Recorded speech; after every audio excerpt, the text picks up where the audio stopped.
Olá, meu nome é Ariovaldo Júnior e esse é o episódio número 11 do vlog da Bíblia Freestyle. O tema dessa semana é cigarro, bebida e liberação da maconha. Quais são os limites considerados seguros para o cristão e o que realmente a Bíblia proíbe ou não?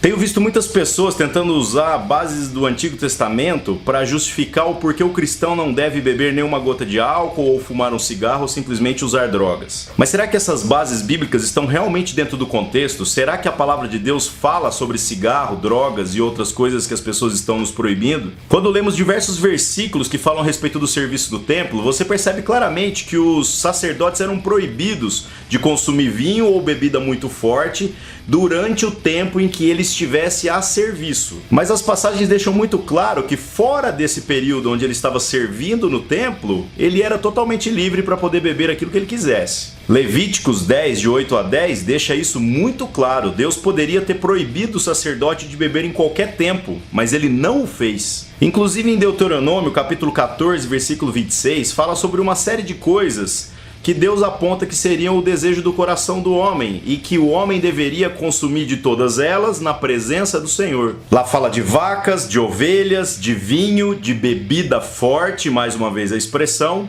e que tudo isso deveria ser feito junto com a nossa casa diante de Deus. Aquele papo furado que muitos citam de que o vinho no Antigo Testamento na verdade não tinha álcool, era só um suco de uva. Isso é mentira, meu irmão. Pegue a história de Noé para você acompanhar e você vai perceber que ele tomando esse suco de uva ficou tão doidão que saiu correndo pelado. Dizer então que vinho ou a bebida forte não são substâncias realmente embriagantes é algo que está totalmente fora do contexto em que a palavra de Deus as apresenta. O pastor Mark Driscoll conta uma história bem interessante numa análise que ele faz a respeito da casa de João Batista. Para quem ainda não leu direitinho o Novo Testamento, você descobre que o pai de João Batista era um cara chamado Zacarias e que tinha serviço no templo. Enquanto Zacarias estivesse servindo no templo, ele não poderia beber nenhuma bebida forte, porque aqueles que servem no templo, aqueles que entram naquele lugar mais santo, não deveriam estar consumindo nenhum tipo de bebida. Mas fora daquele tempo, ele poderia beber normalmente, Deus o abençoava nisso. No entanto, na casa de Zacarias havia um filho chamado João Batista, que foi consagrado por Deus desde o seu nascimento. O anjo que apareceu ao seu pai disse que ele não deveria beber nenhuma bebida forte. E por conta disso, numa mesma mesa todos os dias, se assentava um pai que bebia vinho e um filho que não bebia. Agora, o pai não poderia incitar o seu filho a beber e o seu filho não poderia censurar o seu pai porque bebe.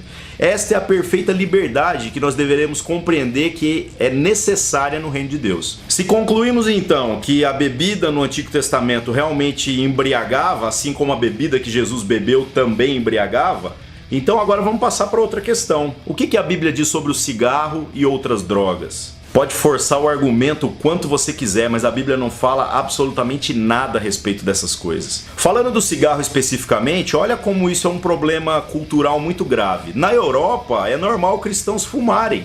Aliás, às vezes termina o culto e o cara acende um cigarro ou charuto. Isso quando ele não faz isso no bar que fica dentro da própria igreja. Alguns vão dizer assim, então esse povo está desviado, né? Não, são igrejas normais, protestantes, evangélicas, assim como nós.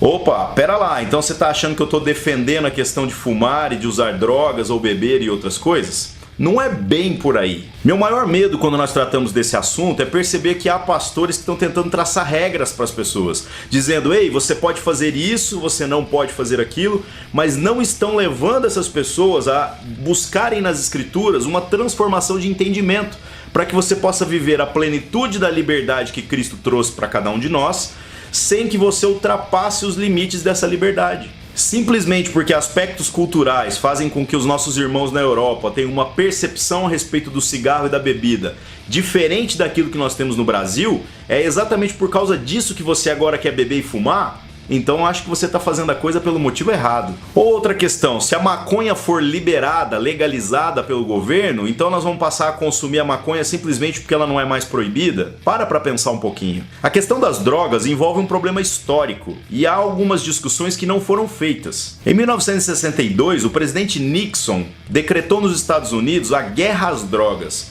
e taxou com que todas aquelas substâncias que ainda não haviam estudos muito conclusivos sobre qual o grau de sua periculosidade fossem proibidos. Acontece que o Brasil, assim como vários outros países, ao invés de levantar um debate a respeito dessas questões, simplesmente importou as leis. Então tudo aquilo que se tornou ilegal nos Estados Unidos automaticamente acabou sendo ilegal no mundo todo. Eu não estou aqui, na verdade, defendendo a questão das drogas, dizendo que elas poderiam ser boas ou que estudos poderiam mostrar que elas não são tão ruins assim.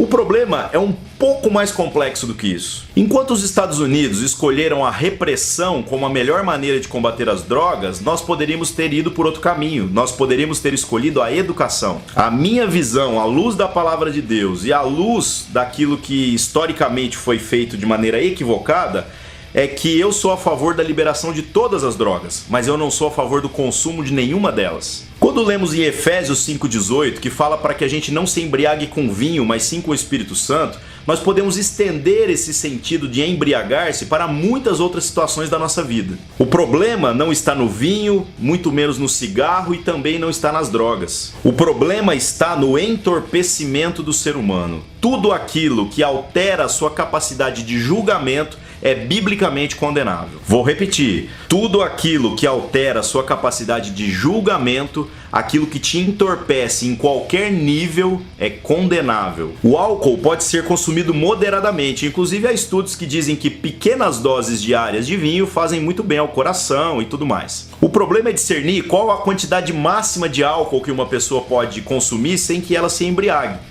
E geralmente a gente só descobre esses limites quando nós os ultrapassamos. Ultrapassar tais limites, além de burrice, também é pecado. Olhando por essa ótica, o cigarro com certeza parece ser um problema bem menor, porque o nível de entorpecimento é pequeno, mas por outro lado, o dano que ele provoca à saúde das pessoas é muito maior. Fumar um cigarro é cometer um suicídio lentamente, e isso parece que não tem muito a ver com as palavras daquele que diz que recebeu uma nova vida em Cristo Jesus. Como eu falei no começo, não condeno meus irmãos europeus por acharem essa conduta absolutamente normal. Eu espero que eles saibam discernir quais são os limites. Agora, dentro da cultura brasileira, eu preciso me afastar de todas essas coisas, porque isso são escândalos que podem realmente afastar pessoas da fé. Se aquilo que eu faço derruba o meu irmão da fé, então obviamente isso não é conveniente de maneira alguma. As demais drogas, igualmente, são uma mistura dessas coisas todas que eu falei. Elas fazem mal em muitos aspectos, e elas também provocam dependência e entorpecimento. Por isso, um cristão maduro deve entender que devemos nos libertar de tudo que nos aprisiona, seja do egoísmo, seja da dependência química de qualquer tipo de substância. Só não se esqueçam que é possível também se embriagar com açúcar, com chocolate e com outros alimentos. Há muita gente vivendo uma falsa alegria provocada pelo efeito químico de algumas coisas que ingerimos. Tome cuidado com isso. Sabendo então que Deus tem coisas melhores para todos nós, que a gente possa não fumar, não usar drogas e não beber além do conveniente. Não porque é proibido, mas porque nós temos consciência de quem somos, a quem pertencemos e qual a razão da nossa vida. E como diz 1 Coríntios capítulo 10, versículo 31, quer a gente coma, quer a gente beba ou faça qualquer outra coisa, que isso seja feito para a glória de Deus. Se você tem algum comentário sobre o assunto ou discorda de algum posicionamento, utilize o espaço abaixo para fazer valer a sua ideia. Todas as quartas-feiras eu estou publicando novos vídeos e sugestões de temas são bem-vindos. Antes de encerrar, eu gostaria de agradecer ao pessoal do Livre Cultura que me enviou essa camiseta de presente. Pô, receber presente sempre é legal, né? Se você curtiu ou quer comprar uma camiseta parecida, o endereço está aqui embaixo. Que Deus te abençoe e eu te vejo de novo na semana que vem.